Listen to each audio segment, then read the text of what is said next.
Today we're going to learn how to write a proposal. So in your examination paper, you might be required to write a recommendation report, a formal letter or email.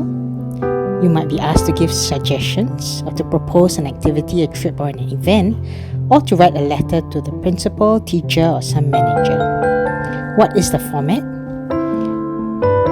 To name, designation, teacher in charge, what school is she from? Greenfield Secondary School. From your name and your designation, President of the Journalism Society. The date, 20th May, and year, and then subject.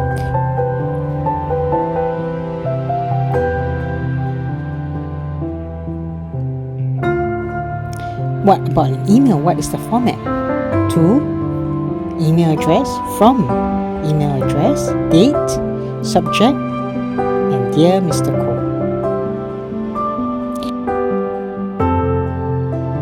Now, how do we write a good introduction? Well, there's a structure you can remember. TAIPD, typed. What do these letters stand for? Let's look into an introduction. First, you must always thank the person you're writing to. Thank you for allowing me the opportunity. Thank you for your continued support in the. A stands for anticipation. We are greatly anticipating the upcoming field trip during the June holidays. We are really excited at the thought of embarking on this once in a lifetime. It is heartening to know that the school is looking into providing students with the opportunity to equip themselves. What does I stand for? I means introduce yourself. I'm Glenn Chua. I'm Rachel Neo from Class 4E and a member of the Student Council. So, the first part, TAI. P stands for purpose. Why are you writing? Recently, I came across an article. At your request for some suggestions, it is with much pleasure that I write to recommend. And D stands for your decision process. Now, you did not decide this on your own. So, after gathering valuable feedback from my classmates, after much deliberation, we would like to propose after a careful evaluation with my team members. So that's P and D. Now, what is a good example of an introduction? Let's see. Thank you for the opportunity to propose a location for a learning journey trip during the June holidays.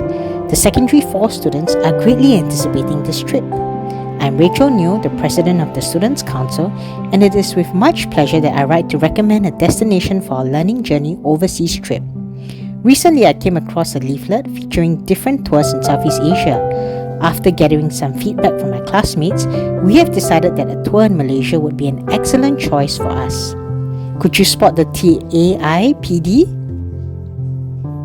That is an example of an introduction.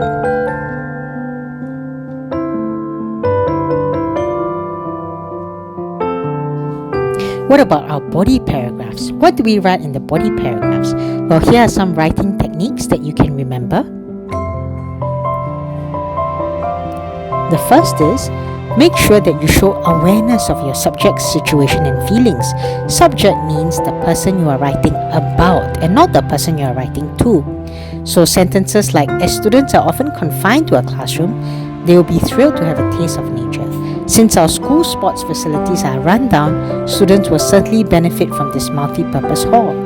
Teenagers these days are fond of hands-on interactive learning. Please try to include awareness of your subject's situation and feelings at least 3 times in the essay.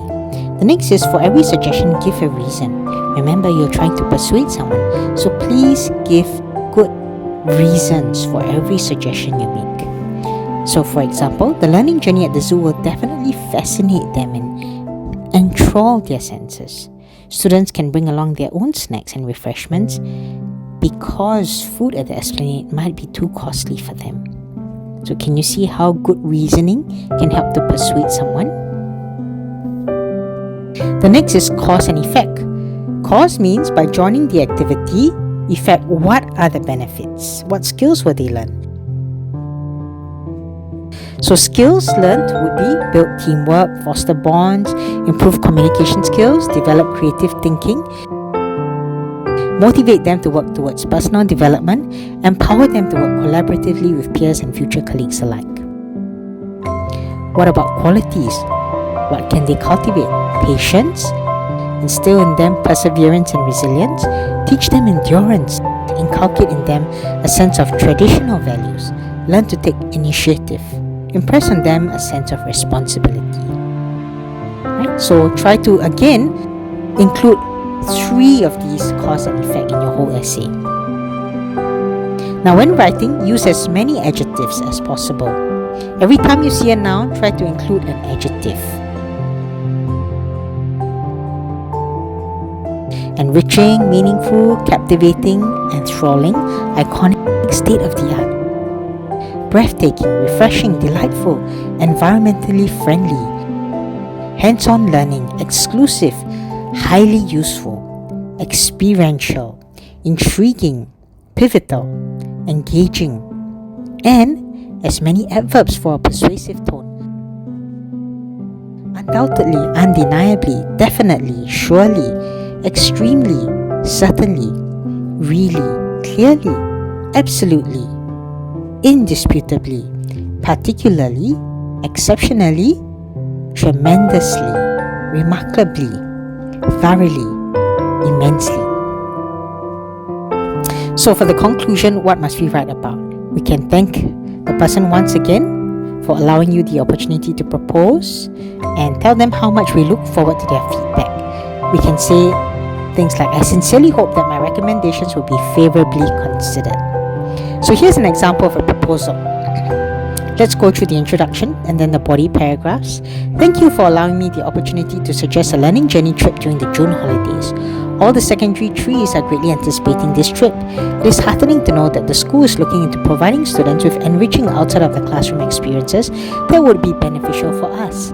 I am Jessica Chan, the President of the Student Council, and at your request, I would like to propose a 2-day trip during the June holidays.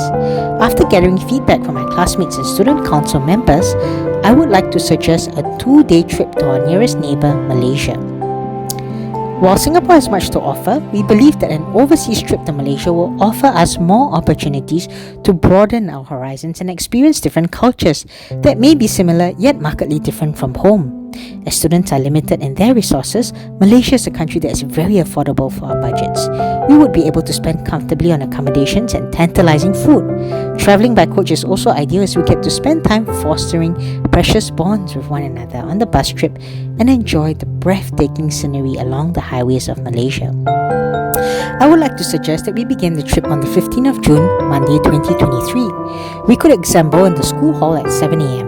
Since it is a Monday, there would be less likelihood of a jam on the causeway. Our first destination would be Malacca. This charming UNESCO World Heritage City that is located at an easy 3-hour drive from Singapore is rich with history, unique culture, ancient colonial buildings, renowned landmarks, family-friendly attractions, and yummy local cuisines like chicken rice balls and satay celok. Upon arrival, we would visit the beautiful Baba and Nyonya Heritage Museum, which is one of the pre-World War II Peranakan houses in Malacca.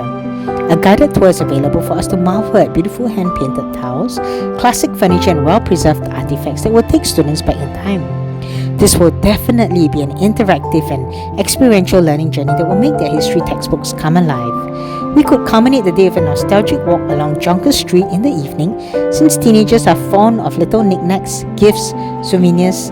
There are many quaint and quirky shops along Jonker Street that they can explore and have fun with.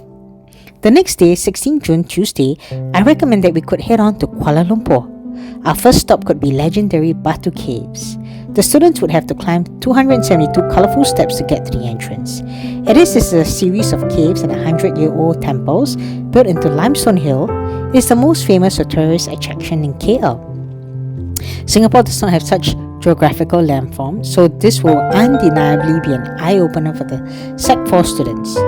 Then we could travel to the iconic Petronas Towers in KL. They are the tallest twin towers in the world and stands at a majestic height of 451.9 meters. To capture the dazzling view of KL City, we could take some group photographs of the observation center at level 86. Finally, in the evening, we could head down to Kampong Kuantan Firefly Park. Although it is an hour away from KL, it is an otherworldly experience that for many is in a once-in-a-lifetime adventure. Many of us have not seen fireflies before, so we could hop on an evening boat cruise to be enthralled by one of the most significant firefly colonies in the world.